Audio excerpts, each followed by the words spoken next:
The time is finally here. It is Yankees postseason 2025, and no better person to talk about this with than my boy Francis. What's going on, man? What's up, TJ, man? Long time since we last spoke. Excited to be here. Looking forward to getting into this playoff talk. Like the video, subscribe if you're new, subscribe to NYY Underground, even though you probably already are. And let's just get right into it. Yeah. First thing I want to talk about, what are your general thoughts on how the 2025 MLB season went? This year was up and down. It was a little bit of a roller coaster. They started out really well. Max Fried was nails out the gate. I loved what I saw from him early on. And then, pretty much up until that start against the Dodgers, where, that was like the first time all year where he kind of let us down. But even then, still believed. The blister thing happened, and that it got a little bit of rough, and there was a lot of noise around him. Rodon hit a little slump, mid-year. The offense, as they always seem to do, kind of had the slump during the dog days of summer. It was a little bit of a roller coaster, but the way that they finished is very inspiring, and it inspires hope more than anything. I think them winning those last 8 games, or that 12-game test that all of us looked at, as like, this is going to tell us who this team really is, going into the playoffs. And to me, that told me a lot. I mean, they went 7-5 over that stretch. They could just have easily have gone 8-4, dare I say 9-3, because I mean, there were 2 games where you look at it and it's like, a better performance here, better performance there. You get there. So honestly, overall, I look at this season as a success. They weren't able to capture the division, from the Jays, and obviously that's a little bit disappointing. But overall, I do consider the season a success with everything that they went through, with the losses that they had early on. It is a success, and they're still in the playoffs. So that's what it's all about at the end of the day: getting the ticket to the dance, and now it's time to dance. Hell yeah, man. I agree with everything you just said. One thing I've seen Mhm. floated around is, would you rather the Yankees be in the wild card? Because some teams don't like the bye. Yeah. Some teams need to keep going. And as long as you get through that wild card game, it propels you to get further and further rather than sitting down for that week. So Yeah. what are your thoughts on the wild card versus the first round bye? To be real with you, I don't mind the Yankees playing in the wild card. I am always a little bit, how you say, hesitant when we have to play after a layoff. I just, yeah, I don't know what it is. I get worried, and the Yankees have been a team that historically you just never know what you're getting out of the playoffs. And in reality, you can say that about pretty much any team. You just don't know what you're getting after that layoff. But with the way that they ended the season, right, with how well they were playing, with the kind of baseball they were playing, you almost feel as if the wild card is a favor to them. Like, Yeah. because they're playing so well, they've really hit their stride. The bats are alive. The pitching's been pretty solid. It's like, you know what? Why not just play 2 days later and like let's get it going, kind of. So I'm torn. The one thing I mean, obviously you don't, you want to win the division, but so it's hard for me to just put that off and say, division Yeah. doesn't really matter.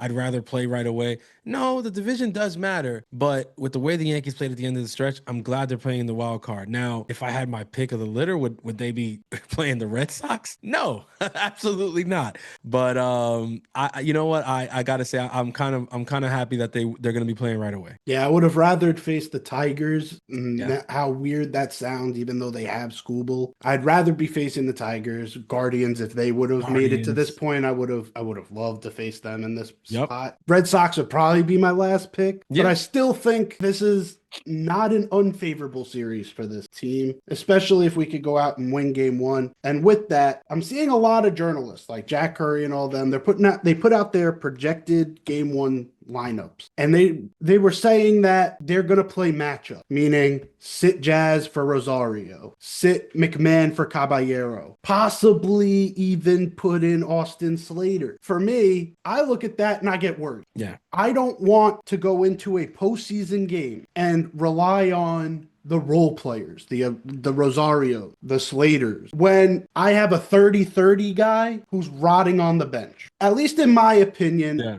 I see the postseason as the time where you ride or die with your stars. But what are your thoughts on it? Do you think they should be playing matchups? I gotta be honest with you. I think when the Yankees start to play matchups and tinker with the lineup a little bit too much, I get just as nervous as you or as any Yankee fan. I feel like sometimes we get a little bit too cute with what we're trying to do out there. And I get it. You know, the game has become an analytically driven game, and for good reason, right? The information is available. We'd be fools not to make use of it. I just feel like it's the manner in which we make use of it that gets me nervous, right? Like when you start sitting there and making these decisions like, yeah, let's sit Jazz. You know what I'm saying? let's sit you know, a 40-30 guy. Like it's like, I don't know. Like, I mean, that's kind of wild to me. Like, and I don't know that I can get behind that. Now, here's my thing. Am I saying that Ahmed Rosario shouldn't be in the lineup tonight? No. I think Ahmed Rosario needs to be in the lineup tonight, 1,000%, because he has great numbers against Crochet. Now, is that going to play tonight in tonight's just, you know, one game? I don't know. But I would play those numbers with Ahmed Rosario, but I wouldn't be starting him over Jazz. I'd probably put him on the left side. To be honest with you, I'd love to have Cabby in there, but I don't know that I'm putting Cabby in there over McMahon. I think I'm putting probably Ahmed over McMahon because of his numbers with Crochet. And if I'm getting Cabby in there, I'm getting Cabby in there over Volpe. I know as of late, since the cortisone shot, the numbers have looked better, but if I had to make a choice, I'm probably going to go Caballero simply because as worried about the bat, but I am worried about the defense. With Max Fried on the mound, ground ball pitcher, I want the most solid defense up the middle that we've seen all year. Yeah. And let's just call a spade here. Jazz and Volpe have had the most reps there. Jazz and Caballero have looked very good up the middle as well. That would be what I go with. I wouldn't really get too cute with that, like Volpe, Ahmed at second and all that. That's where I start to work. Austin Slater, I mean, honestly speaking, I have nothing against the guy, but he's just not a name I want to hear right now, to be real with you. Like, that's really my point with all of this is like, yeah. I don't know, and I get it. The postseason, it's not all about the names. There's guys like Kike Hernandez who step up in the postseason. But when we're looking at this roster and this lineup, Jazz is an all-star. To me, I'm not relying on my all-star to be on the bench, especially in game one, is as pivotal as this. Winning the Crochet start, probably the biggest X factor for the Yankees to get through. I think tonight is probably, it sounds crazy. It's just game one. It's a 3-game series, whatever, but I don't look at it like that. I said last night on our roundtable that I look at this series because it's the Yankees Red Sox. I look at this series as it's a best of 7 series and we're starting at game 5. And people might say, what do you mean? It's the same thing. Essentially, it's 3 games left. It's not the same. No. When you're talking about a 7-game series and you're going into game 5, that means that there's already history and it's been played, right? That's what I'm saying. This is not the Yankees versus a AL Central team or AL West. This is the Yankees versus a AL East rival. We've played them all year. So it's not going to, there's familiarity. There's a ton of familiarity there. You can't look at this as any other 3-game set. That's why I'm saying this reminds me much more of a 7-game series. It just so happens to be starting in game 5. The history's there. We're tied 2-2. Tonight is the pivotal game 5. You got Crochet on the mound for them. You got Max Fried on the mound for us. And I think whoever wins this battle of attrition tonight is going to win. I honestly don't even see it going 3 games. I think if I'm being real, am I picking the Yankees? Of course, but if Boston wins tonight, I see them winning tomorrow, and just that's it. Tough. It's that's just the way it is. I feel the same way about the Yankees, which is why tonight's so important. And I think Jazz, even if they don't start Jazz, right? I will say this: if they don't start Jazz, I still think he'll have his say in the game. Like I still think, but. You know, no guarantees. You know, if Crochet's on and he pitches into the 8th inning. I mean, what do you know? Well, that's really my point. Is like you're relying on these guys getting to Crochet when there's only really one game of us getting to Crochet, which is the last start that he had. But still, there's only one game of evidence that this like lefty dominant lineup is able to get to him. Yeah. And now we're relying on that in the most pivotal game of our season. To me, it's risky. I understand the logic. Yeah. It's just risky to me. It is risky. I can't argue with that. It's very risky. And I think with Crochet, the thing that sticks out to me is look at the whip against the Yankees. He has a historically low whip against a division opponent, right? It's like 0.8 something. It's like ridiculously low. That tells you a big part of the story. He does not allow the Yankees to string together things against him. It doesn't happen. When we've scored runs against him, when we found success against him,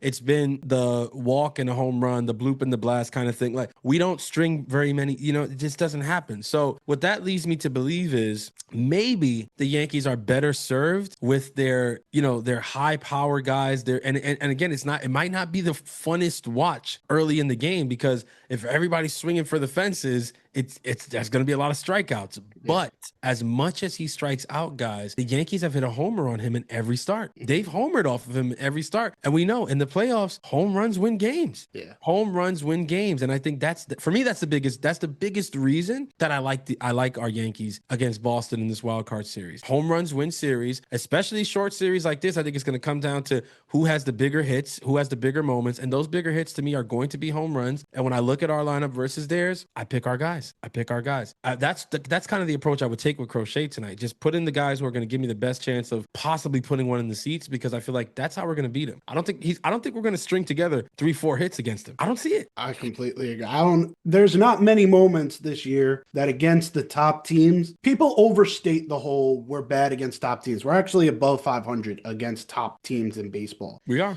But in those games that we do win, it comes down to, like you said, we don't get the string of hits and get a rally together. We hit the big one. We hit the big home run towards the end of the game that makes the difference. Exactly. So coming down to that, other than the top dogs of this team, who do you think will be the X factor of this wild card series and the postseason overall? Postseason overall, it's weird. I'm going to answer postseason overall before the wild card series, just because I don't know if this gentleman's going to start tonight. But I think Ben Rice is going to be the guy to look at throughout this October. I think Ben Rice is sneaky good and sneaky dangerous for opposing teams. His power can't be understated. How hard he hits the ball can't be understated. His baseball savant is, it's the thing of Statcast darling. Yeah, it's stuff of legend. I mean, when you look at his savant and you see how much red is on that page and how red that red is, right? And those who know what I'm talking about, if you know, you know. There's a handful of guys that's pages look like that, okay? And those guys with those pages, these are the top dogs in all of baseball. Ben Rice has a page like that. The potential is there. This season, he kind of put the league on notice, like, dude, I am a bona fide certified hitter. Like, I'm a hitter, man. You're not just going to be able to get me out, whatever. If you make a mistake, chances are I'm going to make you pay. In October, though, I love having Ben Rice on this team because I feel like he's not a guy that you can afford to plan for, really. You got to plan for Judge. You got to plan for G. You got to plan for Jazz. You got to plan for Cody, of course. Even Trent Grisham to a certain extent. He's been around longer and Trent Grisham has had some playoff prowess, right? So you kind of got to plan for him. After you're starting pitcher, you're game planning all these guys or whatever, somebody's going by the wayside, and I think that Ben Rice is going to be that guy, and he's going to catch. I feel like he's going to catch people slipping. I love it. I love it. Now for this series, Garrett Crochet's on the mound game one. I don't know if he's starting game one, so I don't know if he's going to have as big an impact on this series. I feel like for sure he's starting tomorrow against Bayo, but I feel like for game one, I don't know that he'll be out there. I would love for him to still be out there. Yeah. I would love for him to still be out there. If they decided and said, look, we know that Goldie's numbers against lefties were better, most of the season, but as of late, he's not really. And that's actually a lopsided stat because since June 1st, he has a below 700 OPS against lefties. Yeah.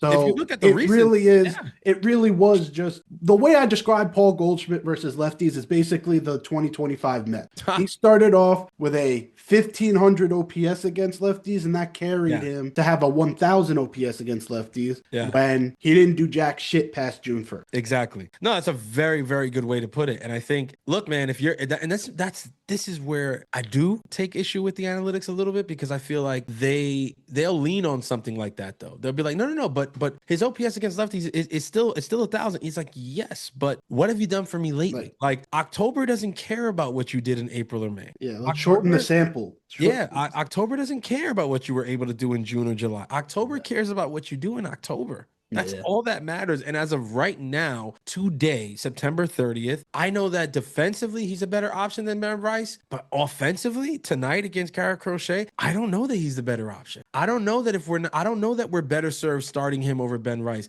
I don't know that the best thing for the Yankees might not be to, start Rice and put Goldschmidt in there later as a defensive replacement. Yeah. I can't say that definitively, and I don't know how anybody on the analytics side could, given what he's done recently. So, yeah, but Ben Rice is my guy. I'll stick with him. Ben Rice is the guy. For me, I truly think Cody Bellinger is going to have his moments. I hope so. Like, he has the postseason pedigree. Mm-hmm. He has a World Series ring, I believe, in LA. He does. He's the guy to me. He's also trying to prove he's worth a contract. And yes, he had such an amazing year. to where you can argue he's worth that contract. But all that goes by the wayside if he has a very poor postseason performance. It's true. He's going to have some big moments. And I think tonight will be the night also that he starts this momentum. I know the lefty-lefty matchup there, even though Bellinger's better against lefties than righties, this lefty matchup is not great. To me, that doesn't matter. Okay. Bellinger, he has the approach that he can get on base to allow these guys. And I think that's why he's the X factor is maybe he won't have the definitive hit, but he will be the guy that leads to that moment. We don't have many guys in this lineup like that can lead to that moment. Maybe at the bottom of the lineup, if you had Caballero in there, he could be pesky enough to annoy Crochet or Bayo. Other than that, it's Bellinger finding a way to get on base, finding a way to battle a pitcher. I think that's the most important thing. Being able to see as many pitches as possible, getting on base, leading to Aaron Judge, who then hopefully will have his big moment coming down the line. I can't disagree with that. I think Bellinger's been absolutely box office for the Yankees this year. I really truly cannot say enough how much I love the addition of Bellinger to the New York Yankees. He looks like one of those players that he fit like a glove. As soon as he got here, he just looks like he belongs. I love seeing him out there in pinstripes. I mean, obviously legacy act, you know what I'm saying? Dad played here. We all know the story, but that never really guarantees that it's going to work out or anything like that. So it doesn't, but I feel like he's a guy who I saw all year and I'm just saying, listen, man, the way he's played here, the way he looks here, I'd love to have him back. I really would. So a lot of that I think will be contingent on kind of what he does this October, because he's going to be looking for a certain dollar amount, certain years in that contract guaranteed stuff. So the Yankees are going to want to see something October though, because at the end of the day, the Yankees don't really pay you for regular season. Right. I think the only guy, as crazy as it may sound, because he's otherworldly, that got paid for regular season was Aaron Judge. Yeah. But he's so good in the regular season that's enough. But I think for most guys, the Yankees want to know, what can you do for us when it's cards on the table time? Like, what can you do for us when there's that chill in the air and the leaves start changing colors? That's really what matters to the New York Yankees. So I'm with you. I think Cody needs to have a big October, and I can 1000% see him having that October, because like you said, he's been there. He's been there. He's gone all the way. He's done it. That's what I loved about Soto last year. A guy who's been there, done it. He's been there. He's been all the way. Like, you can't understate that experience. It's so important. For sure. Yeah. And speaking of having a big October run, we all know the narrative around Aaron Judge and how small he's come up in these moments. I'm not going to ask you if he's going to have the big moment. How big does Aaron Judge have to be if the Yankees want to make it back? I think for the Yankees, and let me not just say make it back to the World Series, I think for the Yankees to win this World Series this year, I think Aaron Judge has to have two very good series. I'll say that, right? Is this series one of them? Is the next series? Like, I don't know, right? And I'm not looking past Boston, so I don't want anybody to kill me. I'm not looking past Boston. You can't look past the Red Sox. You can't. But what I'm saying is, for the Yankees to win it all, I think Aaron Judge needs to be the best player on the field for two of those series, either the wild card, the DS, the CS, or the World Series. 2 out of those 4, he needs to be the best player on the field, and that will do it for the Yankees. That's a very tall task. It's taller than asking that for another player, because another player is not getting the treatment that Aaron Judge gets. As crazy as the narrative is around him, right, come October, if he does show any life, they're going to immediately begin to walk him. It's going to be very hard for Aaron Judge to produce. I think, that's another thing that, we as fans sometimes, we're a little unfair in the expectation and the pressure that we put on him, but he's done that to us, right? He's been just that amazing throughout the regular seasons that, how could we not expect the same come October? We expect him to come up even larger, but it's not going to be a short task. It's going to be a very tall task, because say he hits a home run tonight, right, which he's done against Crochet twice this season, if I'm not mistaken. Yeah. Right. Say he hits another home run off of Crochet tonight. Tomorrow, they're going to be very careful with him. If Aaron Judge was to hit a home run tonight and the Yankees take game 1, tomorrow they're going to be treating him with kid gloves pretty much all game. I don't know if he probably gets one at bat where he maybe gets something to hit, right? Yeah. So it's going to be very difficult for him to be the best player. If anybody can do it, I think it's somebody as great as Aaron Judge. I really, truly do. Aaron Judge is one of those only players that you could say he can do what Bonds did with the amount of pitches Bonds got. Yeah. Bonds used to say, I got one pitch to hit a week. I just hit that pitch out. It's crazy. When Aaron Judge is hot, I feel the same way about Aaron Judge, that he'll get one pitch a week or a couple pitches a week that he can hit. He just hits those out. If he's on that type of run, I agree with you. He can be the best player in at least 2 of these series, if not more. And for this team to go deep, even if Aaron Judge isn't the best player, he's going to be big no matter what because of what you said. If he does have a moment here, he's going to get pitched around, and that's going to help the guys behind him, the Rices, that if they pitch around Judge, they can't pitch around Rice. And like you said, Ben Rice has that savant page of glory, and he'll have his moment. Or Jazz will have his moment in the shun. Even if they switch the lineup around and Bellinger's behind Judge, Bellinger will have his moment. Yeah. Aaron Judge is big in multiple facets of this. So it's going to be big to see if he does have that type of moment that causes these pitchers to start to pitch around him and play with him with kid glove. Now, not looking past Boston, because like you said, we can't do that. But outside of Boston, who do you think is the biggest threat in the American League bracket to the Yankees? I hate to admit it because I really don't like this team. I'm not a fan of their fans at all either, or to be honest with you, their broadcast booth. But I think the biggest threat to the Yankees is the Toronto Blue Jays. I think there's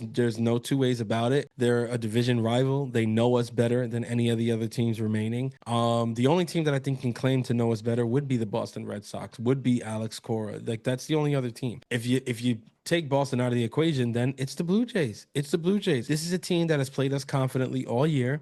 They feel very much more confident when they play us in Toronto. The Yankees went 1-6 up there. That's just a complete horrible, stat. Every time I think about it, I mean, that's unacceptable. I mean, to be the best team, in a league, to be one of the best teams in baseball, it's hard when you have that, tied to your name. And I think Toronto knows that, and Toronto plays with that, especially when they play the Yankees. I feel like Toronto doesn't play anybody the way that they play the Yankees. They just don't. Something about seeing us across the lines from us, it's like they want to beat us. They have this complex when they play the Yankees. And that's what makes me not like them. Because I just feel like at the end of the day, you can beat us one season. You can have a season where you play us really well, whatever. You can have a couple seasons where you do that really well. It's not going to make you the Yankees. You got a long way to go if you want to be the New York Yankees. And 1 season, 2 seasons, 3 seasons isn't going to do it. 1 player, 2 player, 3 players isn't going to do it. You're talking about the most storied franchise in all of baseball, whether you like it or not. The Yankees are the Yankees, and that's not going to change. Whether I like it or not, I can't lie. I got to be honest. The team that would scare me or worry me the most outside of Boston,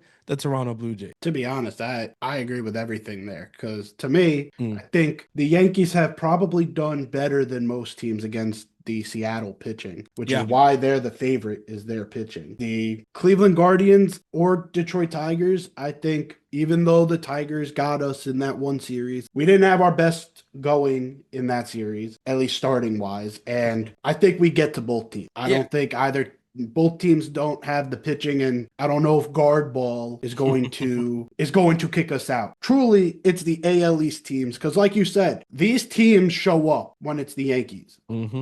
And that goes for every AL East team. When it's Tampa shows up when they play us. When it's Baltimore, outside of that last series, they usually show up. These AL East teams, they rise to the occasion. That's the tough part about October is they have tape on us and they play well against us. It's going to be tough, but you're right. I think Toronto is that team that outside of Boston could give us the toughest matchup. Because to me, I think the toughest matchup is Boston. Tougher matchup, I say Boston because of what Boston can do on the mound. I think also the fact that it's a short series. I mean, 3 games, that's tough. I mean, to be honest with you, if this was ALDS versus Boston, I wouldn't be as nervous at all, to be honest with you. I think that the way Boston is currently constructed, right? I feel like they can't beat us 3 times, but they only have to beat us twice in this series. And I feel like in a wild card series, 3 games, anybody can beat anybody twice. We see it all year. Anybody can beat anybody twice. That's really that doesn't really prove anything, right? But that's the idea. That's why it's called the wild card, because anything can happen. Literally anybody. I mean, for instance, where everybody looks at that Cincinnati LA series as, I mean, that's going to be a walk in the park for the Dodgers, and it very, it may very well be exactly that. Yeah. And that's what we're all expecting. But if Cincinnati found a way to take 2 or 3 from the Dodgers, I mean, wow, everybody would say, "Oh my God, this is historic. How could the Dodgers allow this to happen?" I mean, because anybody can lose 2 games to anybody. And I think to your point about that series, I don't think anyone's taking into account Hunter Green might be the best pitcher in that series. I mean, and if he has the type of showing that he can, that series changes on its head. If he wins game 1, oh heck yeah. and the Reds just have to scrap across one game out of 2. I'm not picking this to happen, but I think I'm the most on board with the Reds getting this done, because the Dodgers offense at times has looked pretty bad, and the Reds can just take something from Cleveland and just start, even if they don't have the most talent on that roster, and trust me, they do not. They just make the starter work. That Dodger bullpen is complete garbage. Complete garbage. It's no good.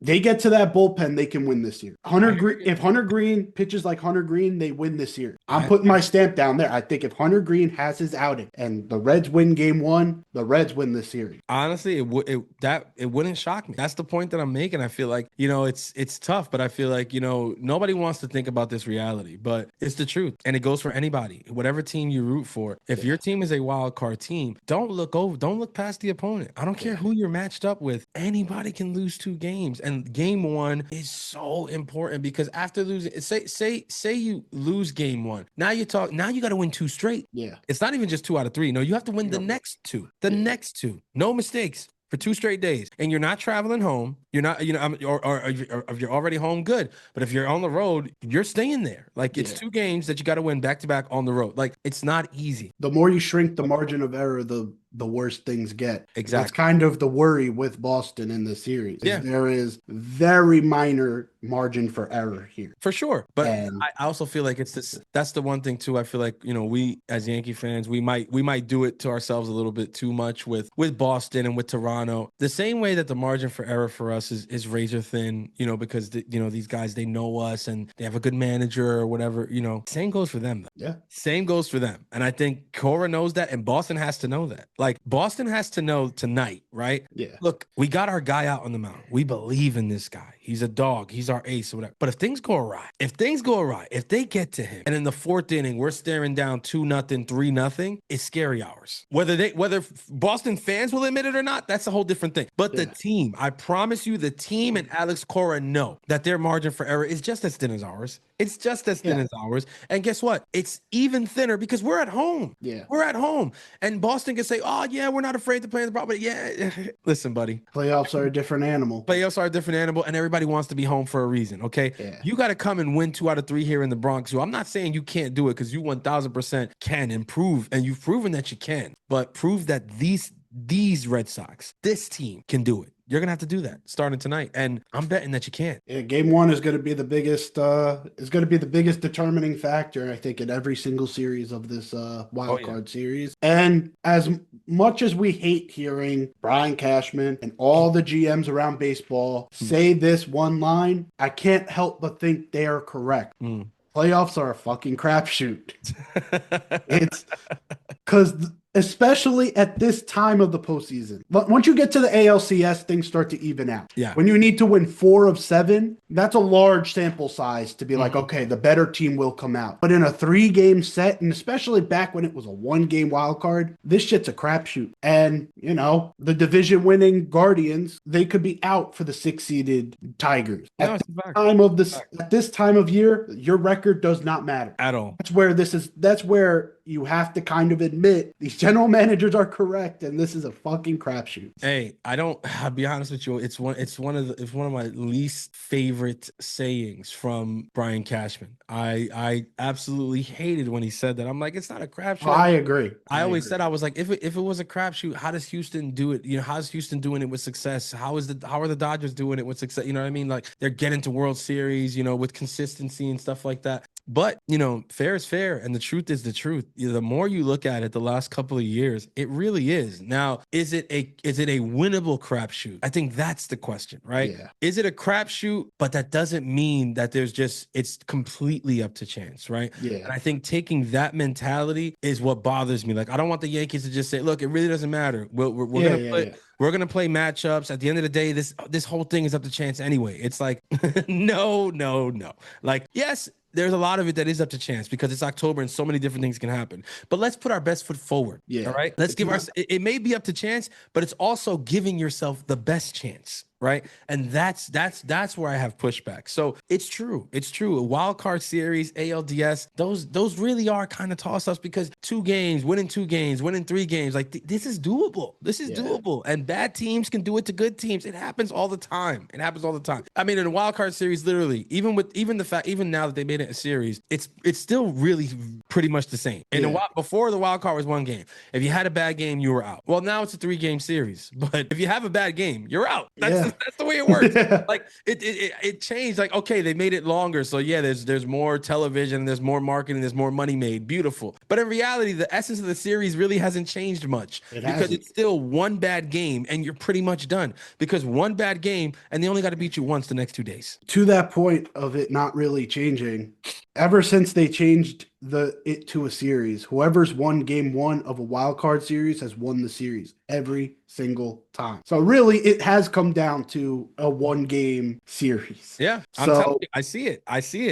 I'm not saying that we're not going to have a year that there's a team that loses game 1 and then rallies to win the next 2. For sure, it could happen. Yeah. There could be a team that goes and wins and loses game 1 on the road and then sweeps the next 2 games on the road, and it's this crazy story. How did they do that or whatever? Yeah, for sure. They'll be the exception that proves the rule. Exactly. It's not going to happen very often. That's my point. It's not going to happen very often. And I agree with you. It's like you said, it's not until you get to those 7-game series, for me, the better team's always going to win. Yeah. Like that's the one thing I'll never say about the playoffs. Like in the wild card, the better team is not always going to win. In the DS, the better team is not always going to win. And I'll never say that. I'll never say that they're always going to win. It's just not true. It's not true. There's so many things that can happen quickly to turn a series on its ear. You never know. And then all of a sudden it's like, wait, what happened? Like, how are these guys going home? Well, they had a bad game or they had a bad 2 games. I mean, it's not think about it. Like how people forget, it's how easy is it to have a bad 2 games? It's so easy, especially the type of game that we play today. It's so easy to have a bad 2 games. You have a bad 2 games in the DS, you're cooked. They have 3. I mean, you literally, if you have a bad 2 games in the DS, they have 3 chances to beat you once. For sure. Yeah. And the same is true for the wild card. You have a one bad game, they have 2 chances to beat you once. I mean, that's how I look at it. And that's why we watch every single year, because you never know. You just don't. You don't. You really don't. But anyways, I appreciate you coming on. Thank you. This was a great conversation. Hopefully you guys enjoyed this. If you did, leave a like down below. New here, hit that sub button. Sub to NYY Underground. And I'll see you guys in the next one. Take care and peace.